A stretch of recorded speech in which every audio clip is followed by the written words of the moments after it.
Libyan പ്രസിഡന്റായിരുന്ന Muammar ഗദ്ദാഫിയുടെ നേതൃത്വത്തിൽ ശിലാസ്ഥാപനം നടത്തിയ മാൾട്ടയിലെ പൗളയിൽ സ്ഥിതി ചെയ്യുന്ന മസ്ജിദ് മറിയം അൽ ബത്തൂൽ ഏകദേശം 6700 ചതുരശ്ര മീറ്റർ പൊതുസ്ഥലം മാൾട്ടീസ് ഗവൺമെന്റിൽ നിന്നും സംഭാവനയായി ലഭിച്ചാണ് ഈ പള്ളി നിർമ്മിക്കപ്പെട്ടത്. 1975 ഏപ്രിൽ 16 ഒരു സമ്പൂർണ്ണ വികസന അപേക്ഷ തയ്യാറാക്കി 1978 ലിബിയൻ നേതാവായ മുഅമ്മർ ഗദ്ദാഫി തറക്കല്ലിട്ടു. 1982 അത് പൊതുജനങ്ങൾക്കായി തുറന്നുകൊടുത്തു. WICS അഥവാ വേൾഡ് ഇസ്ലാമിക് കോൾ സൊസൈറ്റിയാണ് പള്ളി പൂർണ്ണമായും നിയന്ത്രിക്കുന്നത്.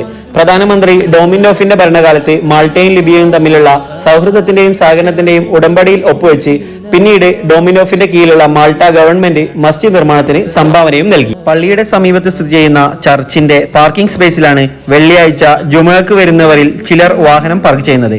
ഇത് മാൾട്ടയിലെ മതസൗഹാർദ്ദത്തിന് ഒരു ഉത്തമ ഉദാഹരണം കൂടിയാണ്.